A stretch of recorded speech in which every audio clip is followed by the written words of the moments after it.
শ্রেণীর মানুষ আল্লাহর ক্ষমা প্রাপ্ত হবে, আরেক শ্রেণীর মানুষ ধ্বংসপ্রাপ্ত হবে।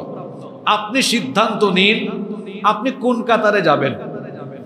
আপনি কি ওই সকল ব্যক্তিদের কাতারে যাবেন কিনা যাদের কাছে রমজান আর রমজানের বাহিরের সময় একরকমই লাগে, তাদের কাছে এই মাসের আলাদা কোনো সম্মান নেই, মর্যাদা নেই, এমন ভাবে চলাফেরা করে, এমন ভাবে এই মাসে জীবনযাপন করছে, রমাদানকে যে কাজে লাগাতে হয় এটা তার অনুভূতির ভিতরেও নাই। আপনি কি ওই ব্যক্তিদের মতো হবেন, নাকি আপনি রমাদানের মাস আসতে পরে আত্মশুদ্ধিতে মনোনিবেশ করে এই মাসটিকে আপনার প্রশিক্ষণের মাস হিসাবে গ্রহণ করে জীবন গঠনের জন্য সিদ্ধান্ত নেবেন? এই সিদ্ধান্ত আপনাকে নিতে হবে।